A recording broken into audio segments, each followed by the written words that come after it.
हिमाचल सरकार में लोक निर्माण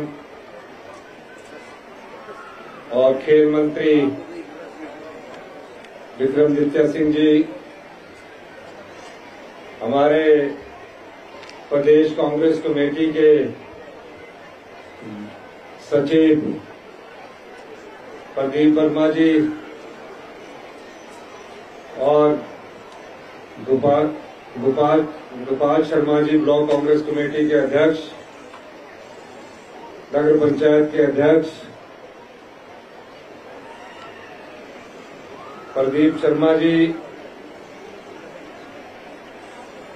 करमचंद अध्यक्ष ब्लॉक समिति जी, प्रकाश कमल उपाध्यक्ष ब्लॉक समिति,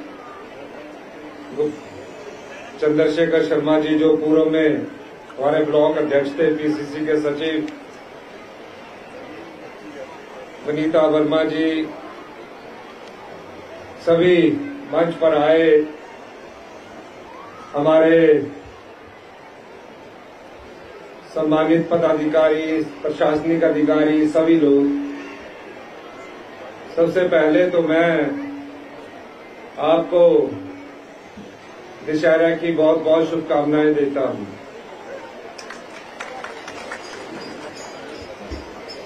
चालीस साल पहले मैं सीनियर सेकेंडरी स्कूल सुन्नी आया था।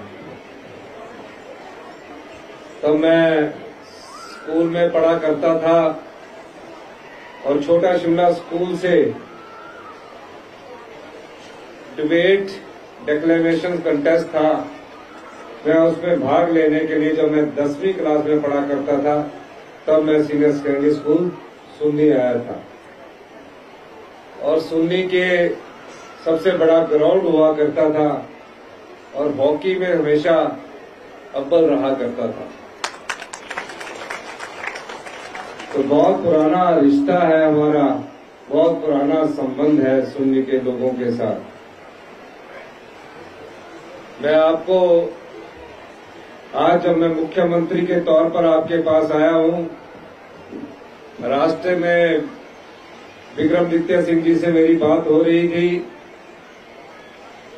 तो वो चर्चा कर रहे थे कि सुन्नी एक अलग से टापू है। हम हेलीकॉप्टर से देख रहे थे और यहाँ कुछ मूलभूत सुविधाओं का प्रावधान तो पिछले हमारे नेताओं ने किया, लेकिन अभी भी कुछ मूलभूत सुविधाएं हैं जिनकी सुन्नी के लोगों को, कुसुम के लोगों को, साथ लगे क्षेत्र को बहुत अधिक जरूरत है। और ये मैं बात जानता हूं क्योंकि सुन्नी एक ऐसा क्षेत्र है, बीच में एक ऐसा टापू है जहां सभी लोग आते हैं। अब इसमें किस प्रकार से हमने आगे बढ़ना है, मेरा इनसे उस दृष्टिकोण से चर्चा हुई है। मैं कुछ बातें आपके साथ कहना चाहता हूं। आप जानते हैं कि हिमाचल प्रदेश इतिहास की सबसे बड़ी त्रासदी के दौर से गुजर रहा है। ऐसा तबाही का मंजर हमने अपने जीवन काल में पहले कभी नहीं देखा। फिर भी मैं धन्यवाद करना चाहूंगा हिमाचल की जनता का, हिमाचल के प्यारे बच्चों का, युवा पीढ़ी का, सरकारी कर्मचारियों का, पेंशन भोगी कर्मचारियों का, किसान का, महिला मंडलों का, कि सबने एकजुटता का परिचय दिया। और जो मैंने आपदा राहत कोष बनाया उसमें आज तक का सबसे बड़ा आजादी के बाद का दान इकट्ठा हुआ है। ऐसा पहली बार हुआ कि छोटे छोटे बच्चे अपने गुल्लक में पैसा लेकर मेरे पास आए। मैंने उन प्यारे बच्चों से पूछा कि कितने पैसे होंगे इस गुल्लक में। उन्होंने कहा कि हमें नहीं पता, पर कुछ 500 के नोट भी होंगे, कुछ 100 के नोट भी होंगे। मैंने पूछा कितने साल से आप जमा कर रहे हैं? कहा पिछले 7 साल से इसमें जमा कर रहे हैं, 4 साल से जमा कर रहे हैं, 3 साल से जमा कर रहे हैं। और जब उन्होंने मुझे दान दिया तो मैंने उनसे पूछा कि ये दान किस चीज के लिए दिया है। कहते जो भारी बारिश से नुकसान हुआ है, जिनके घर टूट गए हैं, उनके घर बनाने के लिए जो हमारे पास हो सकता है वो हम दान के रूप में दे रहे हैं। और इस स्थिति को भांपते हुए हमने फैसला किया कि तकरीबन 16,000 घर को हिमाचल प्रदेश में नुकसान हुआ है। 3,500 घर पूर्णतः क्षतिग्रस्त हो गए हैं। 16,000 घर आंशिक रूप से क्षतिग्रस्त हुए हैं। कई जगह तो है, नाम पर भी जगह है, पर घर बनाने के लिए जगह नहीं है। उस स्थिति को मद्देनजर रखते हुए पूरे हिमाचल प्रदेश का जब मैंने आपदा क्षेत्रों का दौरा किया तो मैंने पाया हिमाचल में एक भी घर बनाना हो, पूरी जिंदगी की कमाई उसमें लग जाती है। पाई पाई जोड़कर आदमी अच्छा घर बनाने की कोशिश करता है, और इस आपदा ने उन लोगों को बेघर कर दिया कि वो कहीं के नहीं रहे। सबसे पहले तो हमने उन्हें राहत शिविरों में रखा, फिर कहा कि जहां भी आपदा प्रभावित लोग हैं उन्हें गांव में 5,000 रुपये किराए का मकान और शहर में 10,000 रुपये किराए का मकान लेने की अनुमति दी। क्योंकि हम आम आदमी की पीड़ा को जानते हैं, गरीब आदमी की पीड़ा को जानते हैं। आप जैसे परिवारों से उठकर हम राजनीति कर रहे हैं, और आज मैं इस राजनीति के द्वारा आज मुख्यमंत्री की कुर्सी पर पहुंचा हूं। और हमने जब पैकेज बनाया तो मैंने खुद सोच विचार किया इस पैकेज का। मैं रात को हर चीज जो मेरे दिमाग में आती थी मैंने उसको लिखा, और जब मैंने अपनी बात को अधिकारियों के सामने रखा तो उन्होंने कहा कि हमें दिल्ली से कोई मदद नहीं मिल रही है, कोई स्पेशल रिलीफ पैकेज नहीं मिल रहा है, ना ही राष्ट्रीय आपदा घोषित की जा रही है। मैंने कहा ये विपदा उन 16,000 परिवारों की जानो जो घर से बेघर हो गए हैं, जिनका घर भी आंशिक रूप से टूट गया है, उसके लिए ये स्पेशल रिलीफ पैकेज लाना जरूरी है। तो 5,000 रुपया जो घर टूट जाता था सरकार की तरफ से मिलता था। मैंने कहा कि अगर एक दीवार टूट गई वो 5,000 महीने लगेगी, वो पूरा मकान हिल जाएगा। उसको हमने बढ़ाकर जो रिलीफ मैन्यूल केंद्र सरकार का आज भी है, हिमाचल प्रदेश सरकार का भी है, हमने स्पेशल रिलीफ मैन्यूल बनाया और 5,000 से बढ़ाकर उसको 1 लाख रुपया किया। यही नहीं, जिसका घर पूरी तरह क्षतिग्रस्त हो जाता था, कई पंचायत के प्रधान बैठे हैं, उसको 1,30,000 रुपया मिलता था। अब 1,30,000 में आजकल घर नहीं बनता। हमने कहा, अधिकारी बोले कि इसमें हम डबल कर देते हैं, 3 गुना कर देते हैं। मैंने बोला उससे घर नहीं बनेगा। 1,30,000 से बढ़ाकर मैंने सीधा पूर्णतः क्षतिग्रस्त होकर घरों को 7 लाख रुपए देने का प्रावधान किया, और जिसकी पहली किस्त उनको 3 लाख रुपए के रूप में कुल्लू और मंडी में हमने वितरित भी कर दी है।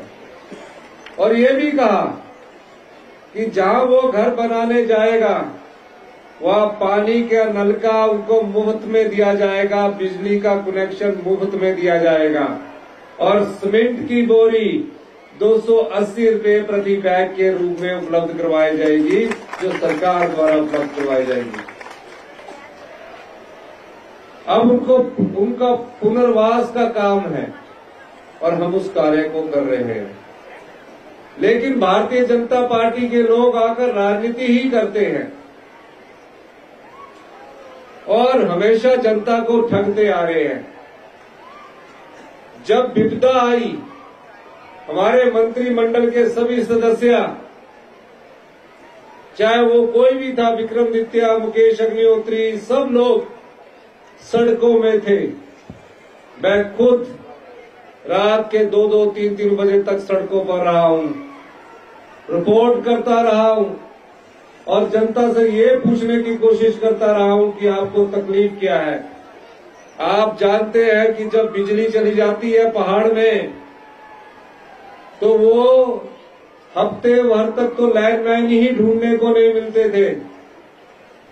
जब कुल्लू में बिजली चली गई, पूरा जिला में बिजली चलेगी, सड़कें तबाह हो गई, पानी आना नलकों में बंद हो गया, हमने 48 घंटे में कुल्लू जिला में पानी भी उपलब्ध करवाया, बिजली भी उपलब्ध करवाई और सड़कें भी उपलब्ध करवाई। ये सरकार की कटिबद्धता है, ये सरकार का जिम्मेवारी है। ये मैं इसलिए कह रहा हूं। और ये लोग क्या कह रहे थे, इन्हें राजनीतिक रोटियां सेकने की लगी हुई थी। ये लोग कह रहे थे विधानसभा का सेशन बुलाओ, हम चर्चा करना चाहते हैं, ये जो आपदा आई है इस आपदा के बारे में हम चर्चा करना चाहते हैं। मैंने उस समय भी कहा कि इस समय राजनीति करने का समय नहीं है, इस समय उन विपदा पड़े परिवारों के साथ कंधे से कंधा मिलाकर चलने का समय है जो जिनका सब कुछ तबाह हो गया। लेकिन ये लोग हर दिन राजनीतिक बात करते रहे और विधानसभा सेशन बुलाने की बात करते रहे। हमने विधानसभा सेशन बुलाया और जब विधानसभा का सेशन बुलाया हमने कहा भी अब चर्चा कर लो, और चर्चा करने की बात आई तो 3 दिन तक चर्चा करते रहे।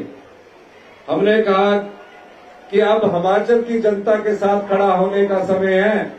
ये जो संकल्प हम लाए हैं, इस संकल्प के माध्यम से हम भारत सरकार से ये अनुरोध करते हैं कि कम से कम हमें राष्ट्रीय आपदा घोषित किया जाए, जैसे कि भुज और उत्तराखंड में घोषित की थी।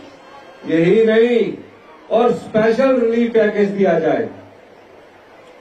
ये हमारे साथ हिमाचल की जनता के साथ नहीं खड़े हुए, ये चुपचाप बैठे रहे। 3 दिन तक तो बड़ी चर्चा में भाग लिया, ऐसा होना चाहिए, वैसा होना चाहिए, लेकिन जब खड़े होने की बात आई तो हिमाचल के लोगों के साथ जो आपदा प्रभावित परिवार थे उनके साथ खड़ा होने से इन लोगों ने इनकार कर दिया, क्योंकि ये सिर्फ राजनीति करना चाह रहे हैं। और हमने उन परिवारों को 3 महीने में ही 7 जुलाई को आपदा आई और हमने 30 सितंबर और आज पिछले कल ही हमने उन्हें पुनरुत्थान और पुनर्वितरण के पैसे भी दे दिए। और अब हम केंद्र सरकार से ये अनुरोध करना चाहते हैं, आपने हमें रिलीफ पैकेज नहीं दिया, ना आप रिलीफ देंगे, लेकिन जो हमारा क्लेम बनता है 10,000 करोड़ में जो हमारा क्लेम बनता है, 3,000 करोड़ के करीब हमारा क्लेम बनता है जो केंद्र सरकार के नियमों के तहत भरा गया है, उस क्लेम को तो अब जल्दी से जल्दी दे दीजिए, जिसमें हमारा अधिकार है, हमारे टैक्स पेयर के पैसे हैं जो सभी सरकारों को मिलता है। ये बात हम उनसे हमने कहा है। इसी तरह 11 महीने पहले आपने हमको दोबारा हमें कांग्रेस पार्टी को सत्ता में आप लाए। आपकी उम्मीदों के सहारे हमने सोचा कि हिमाचल में एक ऐसी व्यवस्था लाएंगे जहां शिक्षा का स्तर अच्छा होना चाहिए, स्वास्थ्य का स्तर अच्छा होना चाहिए। ऐसा बेड़ा गर्क किया पिछले 5 साल में भारतीय जनता पार्टी की सरकार ने, मुख्यमंत्री ने, मंत्रिमंडल के सदस्यों ने। ये सच्चाई है, स्कूलों में टीचर तक नहीं थे, 900 स्कूल खोल दिए, नोटिफाई कर दिए, लेकिन टीचर नहीं है। और आज हमसे उम्मीद कर रहे हैं, हम तो अच्छा करेंगे ही, लेकिन शिक्षा के स्तर में जो क्वालिटी एजुकेशन होना चाहिए था, हम दूसरे स्थान से खिसक कर 17वें स्थान पर पहुंच गए इनके 5 साल के इतिहास में। जहां साइंस की क्लासेज है वहां साइंस का टीचर नहीं है, जहां मेडिकल की क्लासेज है वो मेडिकल का टीचर नहीं है। हमने तुरंत प्रभाव से 900 स्कूल बंद किए और हमने कहा आने वाले समय में हम ऐसे स्कूल खोलेंगे जहां बच्चों को गर्व महसूस होगा। अभी लोग बच्चे प्राइवेट स्कूल में पढ़ाना चाहते हैं, ऐसे स्कूली व्यवस्था को हम लाने जा रहे हैं कि गवर्नमेंट स्कूल में आप खुश होकर अपने बच्चों को भेजेंगे, क्योंकि हम Rajiv Gandhi day boarding school के रूप में नई शिक्षा प्रणाली को, नई शिक्षा की क्वालिटी को लाने की कोशिश कर रहे हैं। आप देखेंगे 1-2 साल में वो सब चीजें धरातल पर आने वाली है। हम कोशिश कर रहे हैं कि जो प्राइमरी के स्कूल है उनको एक 5 अच्छे टीचर देकर उनकी बेसिक क्वालिटी एजुकेशन को भी इम्प्रूव किया जाए। अभी हम एक और योजना ला रहे हैं जिसमें सरकारी अधिकारी भी, जितने भी सरकारी अधिकारी है वो भी शिक्षा संस्थानों में जाकर बच्चों से इंटरेक्शन करें। हमारा सरकार इस पर भी विचार कर रही है। हेल्थ के मामले में बता दें आपको, सिविल हॉस्पिटल खोल दिया, प्राइमरी हॉस्पिटल खोल दिया, नोटिफाई कर दिया, डॉक्टर नहीं आया, क्योंकि इलेक्शन के समय खोले, खुश होकर बोर्ड भी डाल दिए। ऐसा संस्थान क्यों खोलना जहां डॉक्टर ही ना आए। और मेरी विक्रमादित्य जी से जब बात हुई तो मैंने कहा कि आप अपना एक इंस्टीट्यूशन बताइए जिसको अपने आदर्श स्वस्थ संस्थान बनाना है।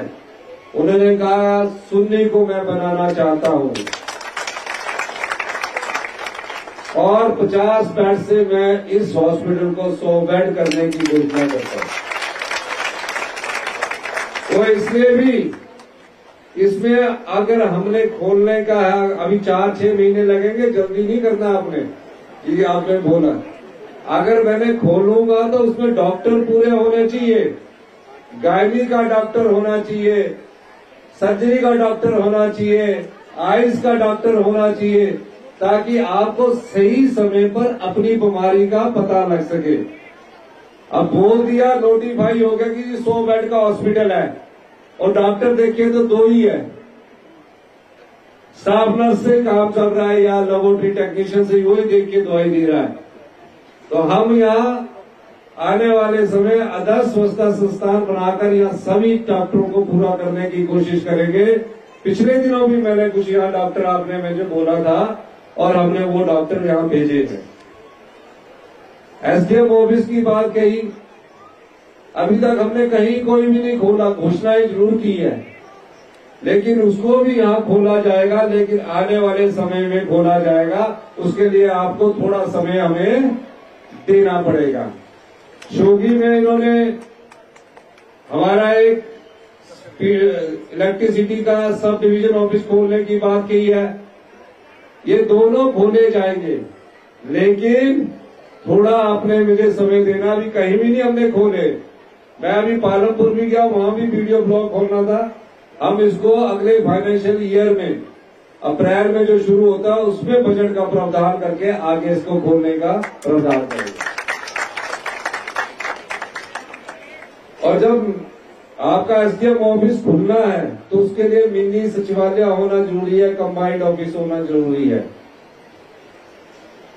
पहले हम उस बिल्डिंग का शिलान्यास करेंगे ताकि वो जल्दी बने, उसके बाद उसमें एसडीएम ऑफिस खोलेंगे तो उस मिनी सचिवालय को जितना भी पैसा लगेगा हमारी सरकार उसको उपलब्ध करवाएगी और आने वाले समय में उसका शिलान्यास भी किया जाएगा ताकि वहां एसडीएम ऑफिस हम खोल सके। तो ये 3 मांगे तो आपकी प्रमुखता से थी। और ट्रांसपोर्ट का तो बहुत अच्छा बस स्टैंड बना है, बसें वहां बहुत चलाएंगे, ये मंत्री जी चलाएंगे। ये इसलिए क्योंकि सरकार भी है वो बजट के हिसाब से चलती है। जैसे आपका हर परिवार का बजट होता है, जैसे हमारे परिवार का बजट है, आपके परिवार का बजट है। अगर 5,000 रुपया आना है तो 5,000 के अंदर 10,000 रुपया खर्चा हो जाए तो उधार चकते हैं, उठाते ना उधार।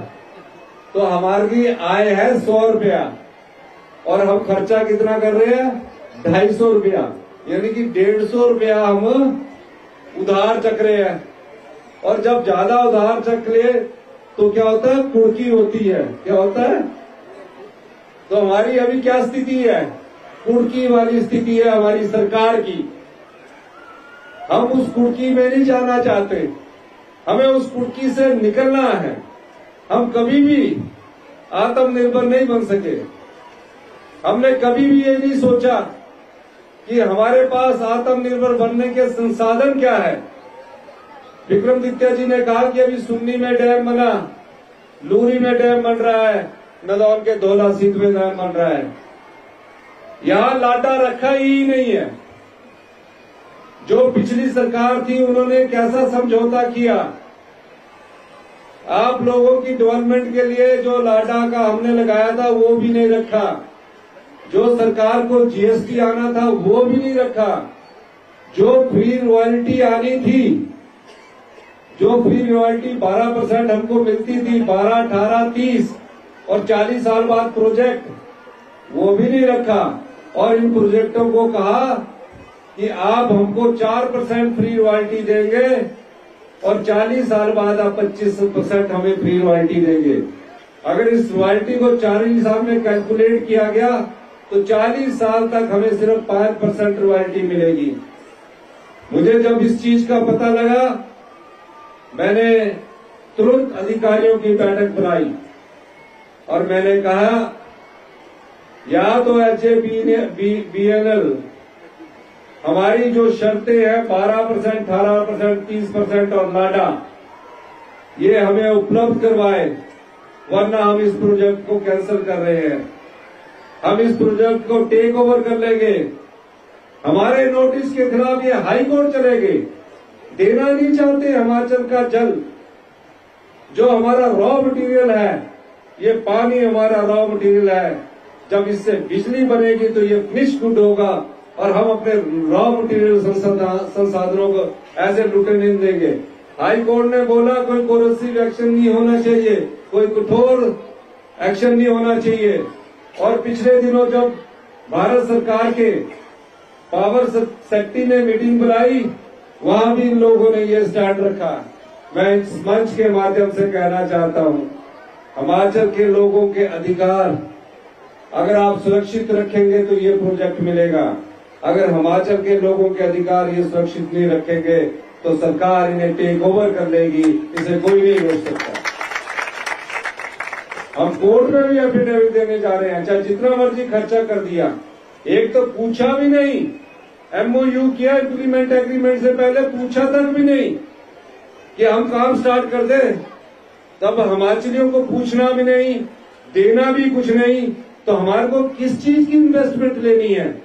अगर आपने हिमाचल को कर्जे के बोझ से निकालना है तो दो चीजें हमारे पास है, एक पानी और एक टूरिज्म।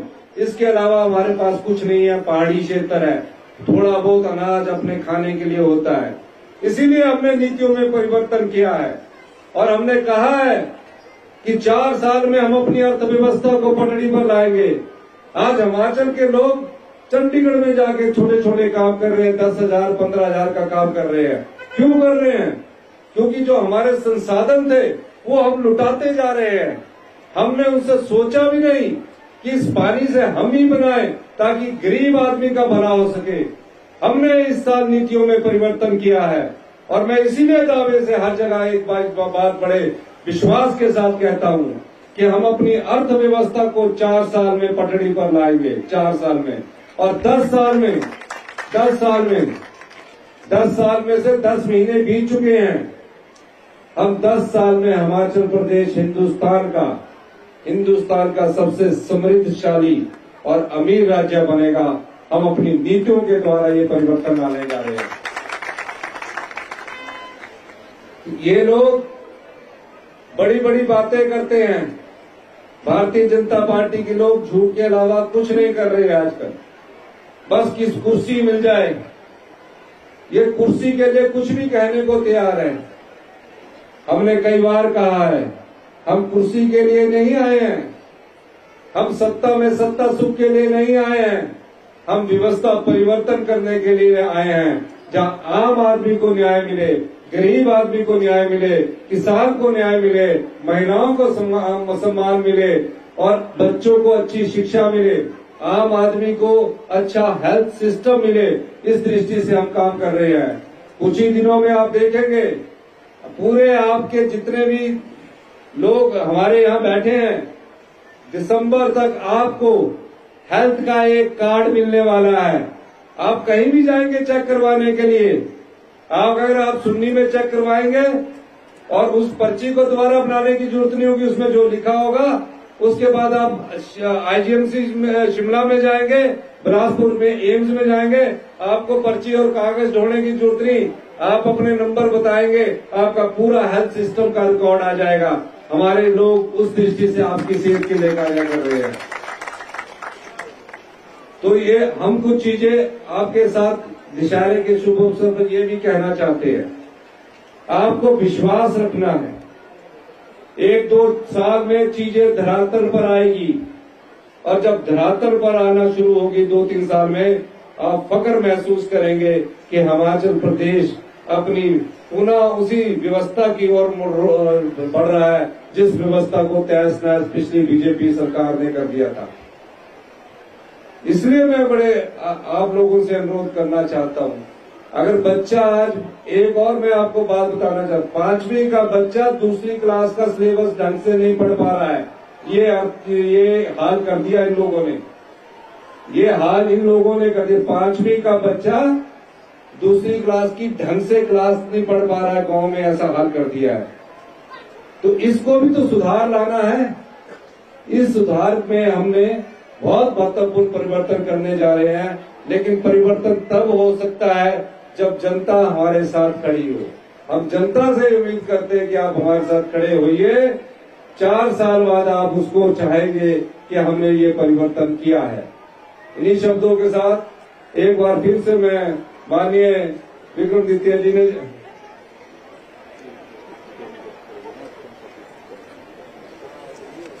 ये आगे अभी भी आपकी चिंता कर रहे हैं, और ये मेरे से ज्यादा जानते हैं कि कितने पैसे मेरे पास है। अब ऐसा है ना, पैसे ही नहीं है। अब ये मेरे से ज्यादा जानते, रोज तो ये मुझसे लड़ते हैं कि मेरा इतने करोड़ आपने एलओसी काट दिया। पर इन्होंने जो कहा है, जब हम एसडीएम का शिलान्यास करने आएंगे तो कुछ मांगे उस समय के लिए हम रखते हैं। और जो बसेस के बारे में कहा, उस बसेस के बारे में मैं विचार करूंगा।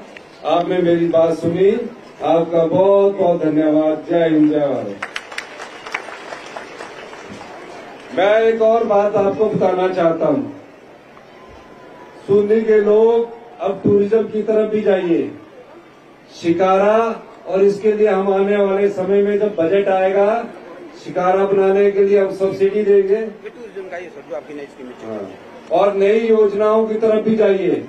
अभी नई योजनाएं आने वाली है, आप हमारे बजट को पढ़िए, उसमें 50% तक की सब्सिडी दी हुई है। तो ये सब चीजों की तरफ आप जाना, यही मैं आपके साथ कहना चाहता हूं। आपने हमारी बात सुनी, बहुत बहुत धन्यवाद। जय हिंद, जय भारत।